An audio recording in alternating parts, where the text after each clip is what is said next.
નમસ્કાર, જય હિન્દ, વંદે માતરમ. વિદ્યાર્થી મિત્રો, તમારું સ્વાગત છે IS lifestyle academy daily current affair એનાલિસિસમાં, જેમાં યુપીએસસી એક્ઝામ માટે અગત્યનું કરંટ અફેર હોય છે એની આપણે ચર્ચા કરીએ છીએ. ખાસ કરીને ધ હિન્દુની ઇન્ફોર્મેશન ગુજરાતીમાં આપણે ડિસ્કસ કરીએ છીએ.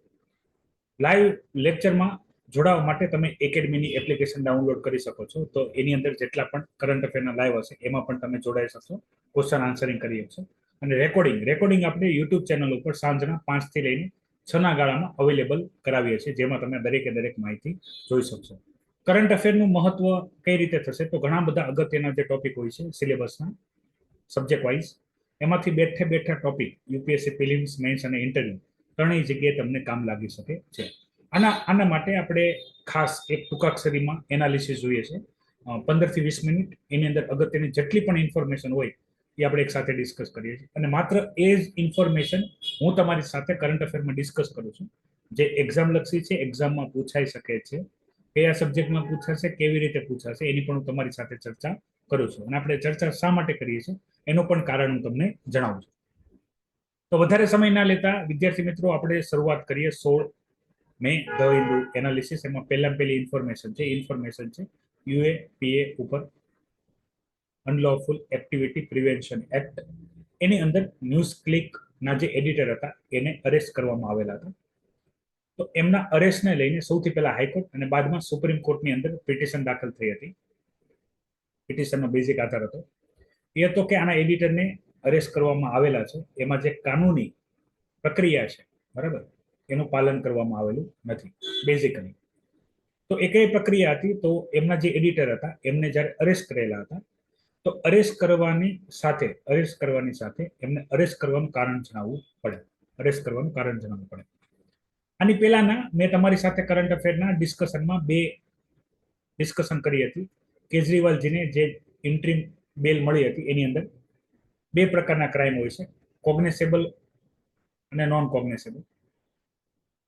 કોગ્નેસેબલ ક્રાઇમ એવા હોય છે કે જેની અંદર અરેસ્ટ કરવા માટે અરેસ્ટ વોરંટની જરૂર હોતી નથી. ગંભીર અપરાધ, આતંકવાદી એક્ટિવિટી, મર્ડર, રેપ અથવા કોઈ પણ એક્સ્ટ્રીમિસ્ટ મતલબ અલગાવાદી વિચારધારા, પછી ડ્રગ સ્મગલિંગ, વેપન સ્મગલિંગ, આવી બધી જે ગંભીર અપરાધની જેને શ્રેણી કહેવાય, એની અંદર તમે કોઈ પણ ક્રાઇમ કર્યા જેને કોગ્નેસેબલ ઓફેન્સ કહેવાય, જેમાં તમને બેલ મળતી નથી.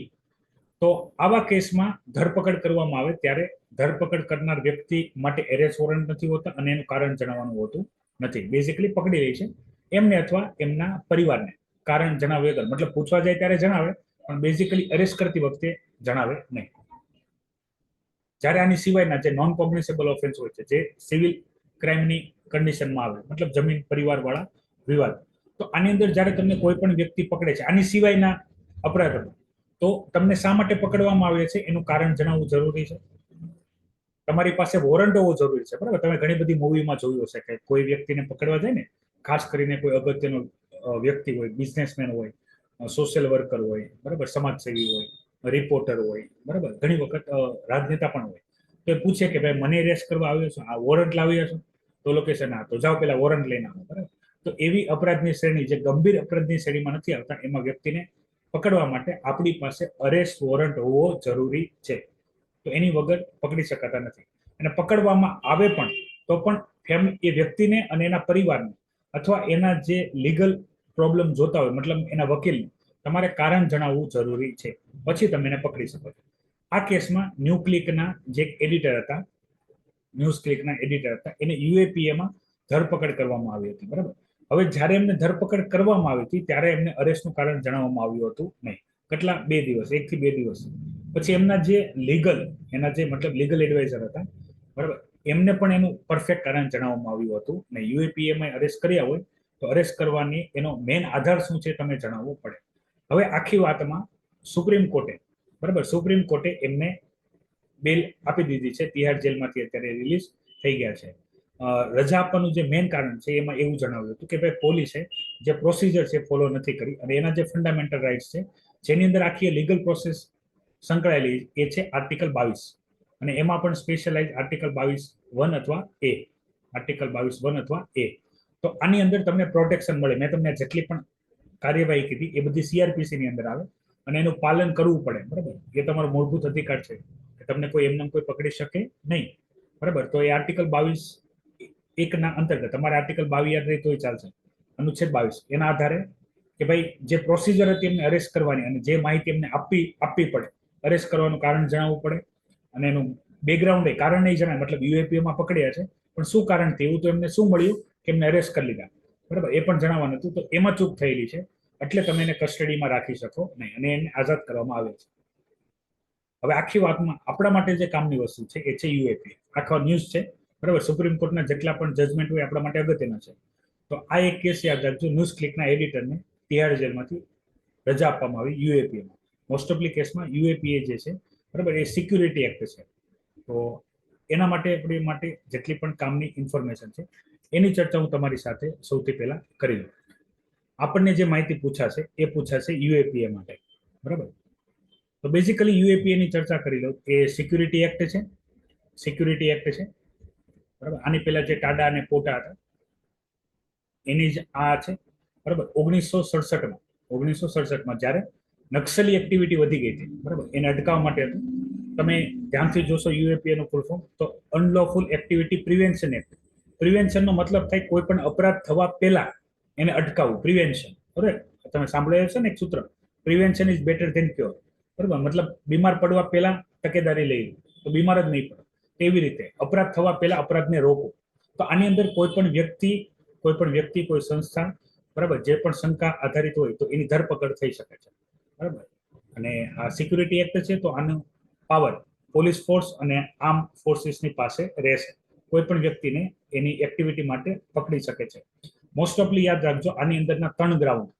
તો સૌથી પહેલું છે એ તમને ખ્યાલ આવી ગયો છે, એ છે ટેરર એક્ટિવિટી, ટેરરિસ્ટ એક્ટિવિટી. પછી મની લોન્ડરિંગ જેવા કેસ છે, મની લોન્ડરિંગ, ટેરર ફંડિંગ, બરાબર, અને સ્મગલિંગ અને લેન્ડ એન્ક્રોચમેન્ટ. ખાસ યાદ રાખવાનું છે લેન્ડ એન્ક્રોચમેન્ટ, બરાબર. આ કોઈ પણ કન્ડિશનની અંદર તમારી ઉપર યુએપીએ લાગી શકે છે જો આની સાથે તમે કોઈ પણ રીતે સંકળાયેલા છો તો આની ઉપર તમને લાગી શકે છે.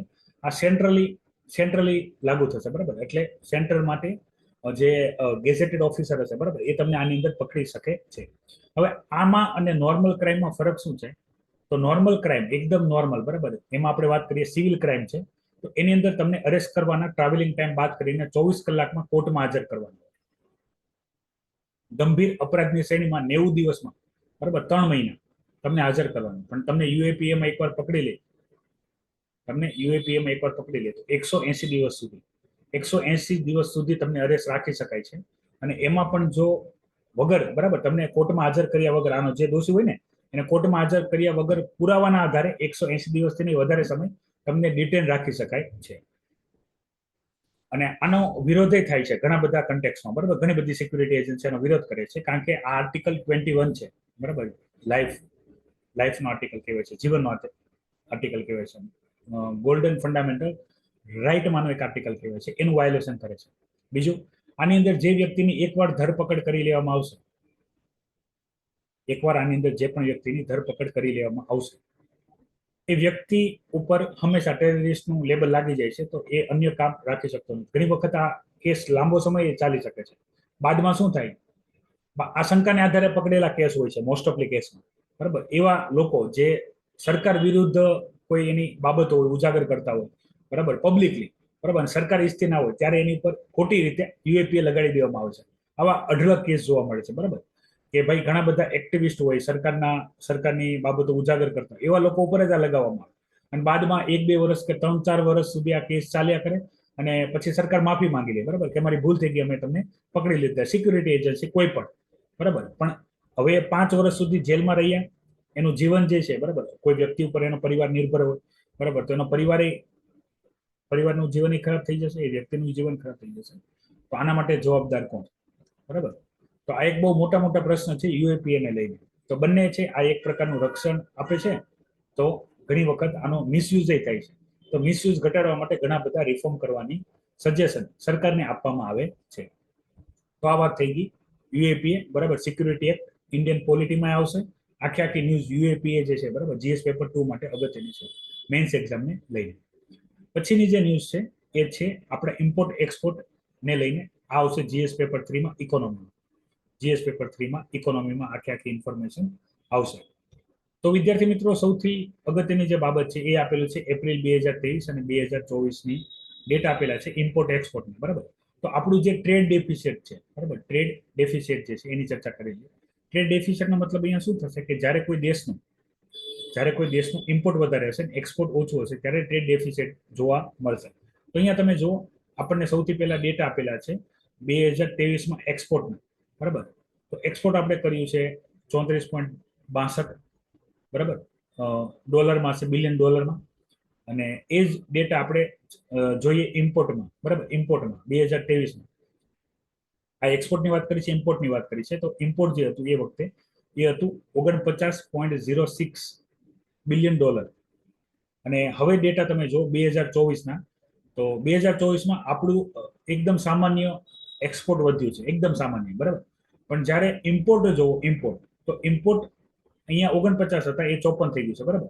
મતલબ ઇમ્પોર્ટમાં 10.3%નો ડાયરેક્ટ ઉછાળો જોવા મળ્યો છે, બરાબર. પૈસાના ફોર્મમાં બધું પૈસા ડોલર બિલિયનની અંદર છે.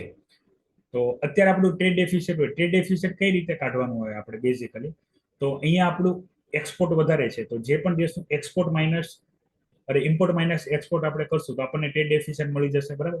તો અહીંયા 54 માઇનસ આપણે કેટલા કરવાના છે? 34. તો આપણને 19.1 બિલિયન જેવો આપણને તફાવત જોવા મળશે. હવે આપણે જોઈએ કે ભાઈ આપણું જે એક્સપોર્ટ છે, બરાબર, એ સામાન્ય વધ્યું, તો ઇમ્પોર્ટ આપણું એટલું બધું કેમ વધી ગયું?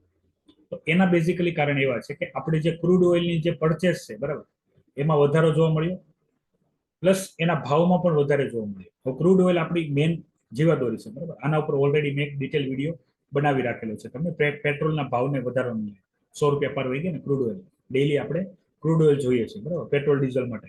ક્રૂડ ઓઇલનું આપણે નિસ્યંદન કરીને આપણે એમાંથી પેટ્રોલ ડીઝલ આપણે મેળવીએ છીએ. પેટ્રોલ ડીઝલ વગર જેટલું પણ ટ્રાન્સપોર્ટેશન સેક્ટર છે એ કામ કરી શકે નહીં. તો ક્રૂડ ઓઇલમાં ભાવમાં વધારો, માંગમાં પણ વધારો, ભાવમાં પણ વધારો. માંગમાં વધારો તો સ્ટેબલ હોય છે, બરાબર, એક રીતથી વધ્યા જ કરતો. પણ ભાવમાં વધારો છે, મેઇન કારણ જે છે એ છે આપણું ઇમ્પોર્ટના વેલ્યુ વધારો કરવામાં. તો વધારો થવાના મેઇન કારણ શું હોય? તો એ કોઈ ડિમાન્ડ અને સપ્લાય, બરાબર. ડિમાન્ડ વધારે હોય, સપ્લાય ઓછો હોય ત્યારે ભાવ વધે. પછી આ ઇન્ટરનેશનલ ઇસ્યુ છે, મતલબ આપણે ક્રૂડ ઓઇલ બહારથી મંગાવીએ છીએ અને ઓલરેડી બહાર વિદેશમાં વોર ચાલે છે, યુદ્ધ ચાલે છે, રશિયા યુક્રેન વાળી, ઇઝરાયલ ફિલિસ્તીન વાળી. તો જ્યારે વોરની કન્ડિશન હોય ને ત્યારે સૌથી પહેલા જે ક્રૂડ ઓઇલ હોય, ગોલ્ડ હોય, આના ભાવ વધી જાય. તો એ પણ એક કારણ છે આ ભાવ વધવાથી. હવે આપણે આખી સ્ટડી કરીએ છીએ શા માટે? તો એનું બેઝિકલી કારણ છે એ છે ફોરેક્સ રિઝર્વ, બરાબર. એનું બેઝિકલી કારણ છે ફોરેક્સ રિઝર્વ.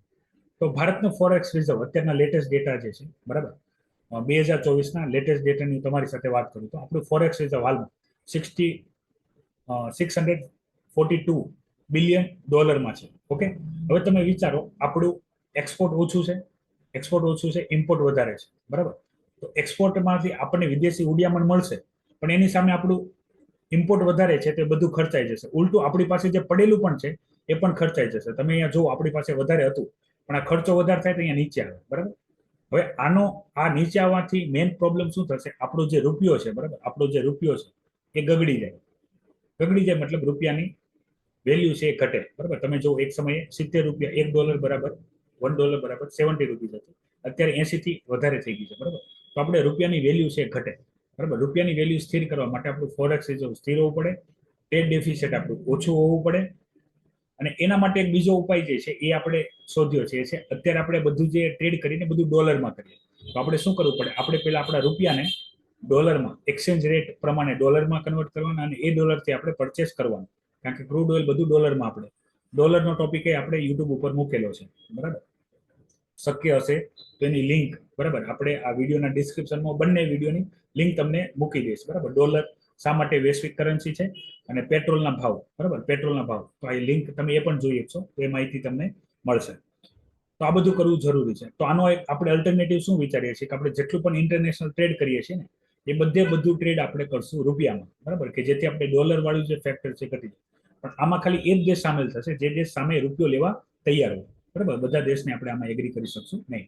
મેક્સિમમ દેશો સાથે આપણે જે ટ્રેડ કરીએ છીએ એને આપણે મનાવવામાં સફળ રહી ગયા છે. બાકીના દેશો પણ માની જશે તો આપણને બેનિફિટ મળશે. આ વાત થઈ ગઈ પેલી બે મહત્વની ન્યૂઝ. વાત કરીએ એડિટોરિયલમાં, તો એડિટોરિયલમાં એક ઇન્ફોર્મેશન આપેલી છે, એ છે સેક્યુલરિઝમ. બરાબર, સેક્યુલરિઝમ જેને આપણે ધર્મનિરપેક્ષ કહીએ છીએ. બરાબર, હવે યાદ રાખજો, વિશ્વના દેશોમાં ધર્મ માત્ર એક છે, એ છે સનાતન ધર્મ. બરાબર, બાકીના બધા જે છે પંથ છે. તો આનો એક શબ્દ તમે વારંવાર આવશે, એ આવશે પંથ નિરપેક્ષ. બરાબર, પંથ નિરપેક્ષ. હવે ધર્મ અને પંથમાં ફરક શું છે? તો ફરક છે વ્યાખ્યામાં. બરાબર, બેઝિક તમને કહું તો ધર્મ અને સંપ્રદાયમાં જે ફરક હોય, સંપ્રદાય, બરાબર, તમને ખ્યાલ હશે ઘણા બધા સંપ્રદાય મતલબમાં જે એક વ્યક્તિ દ્વારા સ્થાપના કરવામાં આવી, વ્યક્તિએ નિયમ બનાવ્યો, એ નિયમનું પાલન થતું, એને કહેવાય સંપ્રદાય. બરાબર, ધર્મ કોને કહેવાય? જેનો સંસ્થાપક એક વ્યક્તિ ના હોય, એને કહેવાય ધર્મ. તો આખા વિશ્વમાં સનાતન, બરાબર, જે હિન્દુ ધર્મ છે એ જ ધર્મ છે. બાકી બધા પંથ છે એ વ્યક્તિ દ્વારા બનાવેલા છે. બરાબર, એનામાં મૂળ ધર્મગ્રંથ હોય ને, એક વ્યક્તિએ બનાવેલો. તો સેક્યુલરિઝમ મોસ્ટ એમ્પી ટોપિક છે જીએસ પેપર 2 માટે. બરાબર, આપણા પ્રિએમ્બલમાં સેક્યુલર શબ્દ છે, ભારત એક સેક્યુલર કન્ટ્રી છે, અને ઓલરેડી યુપીએસસીમાં અને જીપીએસસીમાં મલ્ટિપલ ટાઈમ આ ક્વેશ્ચન પૂછાઈ ગયું છે કે વેસ્ટર્ન સેક્યુલરિઝમ, બરાબર, એમાં ખાસ કરીને ફ્રાન્સ સેક્યુલરિઝમ એ ઇન્ડિયન સેક્યુલરિઝમ કરતા કઈ રીતે અલગ છે, અથવા ઇન્ડિયન સેક્યુલરિઝમ ફ્રાન્સ સેક્યુલરિઝમ કરતા કઈ રીતે અલગ છે. બરાબર, આની ઉપર ઘણી બધી ચર્ચા મેં કરેલી છે, અને એ ચર્ચા આપણા પ્રિએમ્બલ વાળા ટોપિકમાં અવેલેબલ છે. તમારે પણ એ માહિતી જોવી હોય તો આપણી એકેડમીની એપ્લિકેશનની અંદર, બરાબર, પ્રિએમ્બલ જે પોલિટી લેક્ચર છે એની અંદર પ્રિએમ્બલના લેક્ચરમાં તમે જોઈ શકો છો. એપ્લિકેશન ડાઉનલોડ ન કરેલી હોય તો આપણા કરંટ અફેરના લેક્ચરના ડિસ્ક્રિપ્શનમાં એપ્લિકેશનની લિંક છે, ડાઉનલોડ કરીને યુપીએસસી જીપીએસસી બેચ ફ્રી છે. બરાબર, એ જોઈન કરીને અંદર પોલિટીના લેક્ચર જોઈ શકો છો સેક્યુલરિઝમને લઈને, તો પણ એ માહિતી તમને ક્લિયર થઈ જશે. બહુ અગત્યની ન્યૂઝ હોય છે, એટલે હું તમને બહુ સારા એવા કન્ટેક્સમાં તમને જણાવું છું જે તમને કામ લાગી શકે છે. ચાબા બંદરગાહ વાળી ન્યૂઝ આપણે લાસ્ટ કરંટ અફેરમાં ડિસ્કસ કરેલી છે. બરાબર, એમાં તમે જોઈ લેજો. આજે જે ડિસ્કશન કરવાની છે એ કરવાની છે Igla S air defence system. Igla S air defence system. બરાબર, તો આ એર ડિફેન્સ સિસ્ટમ જે છે એ રશિયા આપણને હવે ઉપલબ્ધ કરાવશે. ઉપલબ્ધ કરાવવામાં થોડીક વાર લાગી હતી. એનું કારણ હતું કે આખી ડીલ પૂરી કરવામાં જે પૈસાની વાત હતી, બરાબર, પૈસાને લઈને, મતલબ જે ડીલ નક્કી થઈ હતી, પ્રાઇસ નક્કી થયા હતા, એમાં ઘણો ખેંચતાણ થઈ હતી. તો એ બાદ હવે ફરી થઈ ગઈ છે. એક ઓલરેડી મળ્યા હતા ને, હવે વધારે મળશે. ઓલરેડી એક જથ્થો આપણને આપી દીધો હતો, હવે બીજો જથ્થો આપણને આપશે. ટોટલ 260 કરોડ જેવું ઇન્વેસ્ટમેન્ટ થશે. ગયા વર્ષે આપણને 48 ઇગ્ના એસ લોન્ચર આપણને આપ્યા હતા 100 મિસાઇલ સાથે, અને 48 નાઇટ સાઇટ વિઝન સાથે આપણને આપેલા હતા. હવે ઇગ્લા એસ છે એ એર ડિફેન્સ સિસ્ટમ છે. બરાબર, એર ડિફેન્સ સિસ્ટમની માહિતી જરાક જોઈ લો. આ તમારી સામે જે જે પિક્ચરમાં તમે જોવો છો એ છે એર ડિફેન્સ સિસ્ટમ. એટલે આનું બીજું નામ જે છે એ છે anti aircraft missile. Anti aircraft મતલબમાં ભારત ભૂમિ ઉપર બહારથી કોઈ વિદેશી એરક્રાફ્ટ આવી જાય, બરાબર, તો તમે નિશાનો લઈને એને શું કરી શકો છો? તોડી પાડી શકો છો. એરક્રાફ્ટ મતલબ વિમાન, ડ્રોન કે ક્રૂઝ મિસાઇલ. બરાબર, ક્રૂઝ મિસાઇલ સામાન્ય રીતે રેડારમાં ડિટેક્ટ નથી થતી હોતી, એને જમીની રૂપથી મારવી પડે. તો આ surface two air type system થશે, જેની અંદર આપણે નીચે ઉભા રહીને, બરાબર, એક આપણા સિક્યુરિટી ફોર્સ હશે, એ નીચેથી લઈને નિશાનો લઈને એને મારી શકે છે. બરાબર, તો આની રેન્જ જે છે એ છે 500 થી લઈને 6000 મીટર. કન્વર્ટ કરો તો 6 કિલોમીટર સુધીની એની રેન્જ છે ટાર્ગેટિંગ. બરાબર, કોઈ પણ એક જગ્યાએથી બીજા જગ્યાએ જઈને 12 સેકન્ડની અંદર એને ઓપરેટ કરી શકે છે. બરાબર, બહુ ફાસ્ટ કામ કરે છે. 5 સેકન્ડથી વધારે, બરાબર, એક્ટિવેશન માટે ટાઈમ લેતું નથી. એકદમ હાઈ ફાસ્ટ જોઈએ. કેમ? કારણ કે વિમાનો એ ફટાફટ જતું રહે, આપણે ડિટેક્ટ થાય અને છોડીએ એ બહુ ફાસ્ટ હોવું જોઈએ. હવે તમને બેઝિકલી સવાલ શું પૂછાશે કે કરંટ અફેરમાં ઇગ્લા એસ નો ઉલ્લેખ કરેલો હતો. ઇગ્લા એસ શું છે? તો એના બે જવાબ આવશે. એન્ટી એરક્રાફ્ટ મિસાઇલ છે અને એર ડિફેન્સ સિસ્ટમ છે. બરાબર, એન્ટી એરક્રાફ્ટ મિસાઇલ છે અને એર ડિફેન્સ સિસ્ટમ છે. બરાબર, જે પણ ઓપ્શન આપેલો હોય. હવે આ ટોપિક આવશે ક્યાં? આ ટોપિક આવશે જીએસ પેપર 3 માં. બરાબર, સાયન્સ ઇન ટેકના ટોપિકની અંદર ડિફેન્સ. બરાબર, ડિફેન્સની અંદર આખો ટોપિક આવશે. આપણી પાસે કેટલી સિસ્ટમ છે. હવે આ એક જ નથી, બીજી જે સફળતા છે એ છે હર્મેસ 900. બરાબર, યુએઈ, તો અનમેન એર વેહિકલ. બરાબર, ડ્રોન હશે કે વગર માણસ વગર આપણે રિમોટથી ડ્રોન ઉપાડીએ. આની ઉપર તો ઓલરેડી આપણે અમેરિકા પાસેથી પણ લેવાનું હતું યુએવી, તો એની આપણે ચર્ચા કરી લીધી. એ કરંટ અફેર તમે ના જોયા તો એ પણ તમે જોઈ લેજો. તો એની અંદર આખી માહિતી જે છે તમને ખ્યાલ આવી જશે. પછી આપણે વાત કરીએ તો પેલી વાત જે છે એ છે ઇન્ટરનેટ શટડાઉનને લઈને, બરાબર, ઇન્ટરનેટ શટડાઉનને લઈને. ઇન્ટરનેટ શટડાઉનનો મતલબ શું થાય? ભારતમાં ઇન્ટરનેટ હોય એ સરકારે, કેન્દ્ર સરકાર કે રાજ્ય સરકારે, બંને કે બંને ભેગા થઈને ઇન્ટરનેટ બંધ કરવું પડે. ઇન્ટરનેટ બંધ કરવાનું મુખ્ય જે કારણ હોય એ હોય કોઈ પણ એરિયામાં દંગા ફેલાયેલા હોય અથવા અનૈતિક એક્ટિવિટી થતી હોય અને એનો બહુ પ્રચાર ન થાય એટલે ઇન્ટરનેટ બંધ કરવું પડે. તો ઇન્ટરનેટ બંધ કરવામાં 2016 થી લઈને 2023 સુધી, મતલબ 6 વર્ષમાં આપણે ગાળો જોઈએ તો સૌથી વધારે ઇન્ટરનેટ બંધ કરવાના કિસ્સા ભારતમાં જોવા મળે છે. ભારત આમાં નંબર 1 છે. આના નુકસાન છે, આના મેઇન નુકસાન શું છે? આપણે જેટલું પણ ડિજિટલ બધું કામકાજ કરીએ છીએ, બરાબર, આપણું બેન્કિંગ ડિજિટલ છે, બરાબર, આપણું એજ્યુકેશન ડિજિટલ છે, આપણા ઘણી બધી એક્ટિવિટી છે જે ડિજિટલી કામ કરે છે. તો ઇન્ટરનેટ બંધ હોવાને લીધે, બરાબર, આપણે આ બધી જે એજ્યુકેશન ચાલે છે, પછી બેંકનું કામકાજ ચાલે છે, બેંકમાં તમે પૈસા ટ્રાન્સફર કરો, બધું ઇન્ટરનેટ ઉપર ચાલે. પણ ઇન્ટરનેટ બંધ હશે એટલે જેટલી એક્ટિવિટી ચાલતી હશે બંધ થઈ જશે. આનાથી દેશને અને કંપનીઓને આર્થિક નુકસાન થાય. તો આને આપણે શું કરવું પડે? ઓછું થાય એવા પ્રયાસ કરવા પડે. પણ ભારત દેશ વિવિધતાવાળો દેશ છે.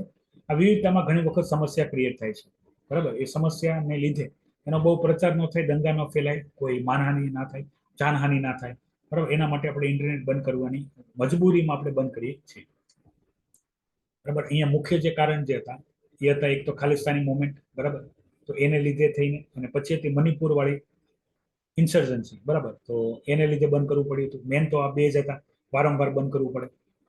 અને આપણી પછી જે દેશ છે, બરાબર, એમાં મ્યાનમાર છે, એમાં 37 વખત થયેલું છે, જે સેકન્ડ હાઈએસ્ટ. ઇન્ડિયા ફર્સ્ટ છે ઇન્ટરનેટ બંધ કરવામાં, બીજા નંબર ઉપર છે મ્યાનમાર, બરાબર. અને પછી ઓછા ઇન્ટરનેટ બંધ કરવામાં આવશે ઈરાન 34 વખત, પેલેસ્ટીન 16 વખત, યુક્રેન 8 વખત, બરાબર. તો તમે વિચારી શકો છો ભારતમાં કેટલી બધી વખત આ બંધ થાય છે. પછી નોર્થ ઇસ્ટ સાથે જોડાયેલો એક મણિપુરની એક ટ્રાઇબ છે, એ છે કુકી, બરાબર. કુકી અને મૈતી વચ્ચે હંમેશા સંઘર્ષ ચાલે છે, બરાબર. તો એમાં જે બહારથી આવેલા, બરાબર, મ્યાનમારથી જે કુકીઝ ભારતમાં આવેલા છે એને લઈને પગાર વિરોધી જે પ્રોટેસ્ટ ચાલે છે, બરાબર. તો એમાં ભારત સરકાર જે છે એ એનું એક અલગ સ્ટેન્ડ લે છે. સ્ટેન્ડ લેવાનું મુખ્ય કારણ શું છે? તો NSCN, બરાબર, જે નાગા કોમ્યુનિટી છે, નાગા કોમ્યુનિટી કુકી કોમ્યુનિટી સાથે મળીને, બરાબર, મૈતી કોમ્યુનિટીને ટાર્ગેટ કરે છે. તો ફરીથી મણિપુરમાં ઇમ્બેલેન્સ ક્રિએટ ના થાય એના માટેનું આ એક સરકાર દ્વારા કરવામાં આવતું પ્રયાસ છે. આ મહત્વની તમામ ન્યૂઝો હતી, બરાબર, જેની ચર્ચા મેં તમારી સાથે કરી. આશા રાખું છું અહીંયા જે પણ ઇન્ફોર્મેશન આપવામાં આવી તમને ખૂબ ગમી હશે. ઘણા બધા આપણે જે સિલેબસના ટોપિક છે, અમુક થિયરી પણ અગત્યની છે, થિયરી તમે ભણશો અને કરંટ અફેરના અપડેટ તમે અહીંયાથી લઈ જશો, બરાબર. આમાંથી બેઠે બેઠા ફિલિમ્સ અને મેઇન્સના ક્વેશ્ચન બનતા હોય છે જે તમને એક્ઝામમાં કામ લાગશે. તો ડેલી બેઝ ઉપર આવા કરંટ અફેરને જોડાવા માટે IS લાઇફસ્ટાઇલ એકેડમી યુટ્યુબ ચેનલને તમે સબસ્ક્રાઇબ કરજો અને લાઈવ સેશનમાં જોઈન થવા માટે તમે જે આપણી એકેડમીની એપ્લિકેશન છે એની અંદર રજીસ્ટ્રેશન કરજો. આજના માટે એટલી જ ઇન્ફોર્મેશન છે. નવી માહિતી સાથે હું તમારા સમક્ષ ફરીથી હાજર રહીશ. ત્યાં સુધી મને રજા આપો. જય હિન્દ, વંદે માતરમ.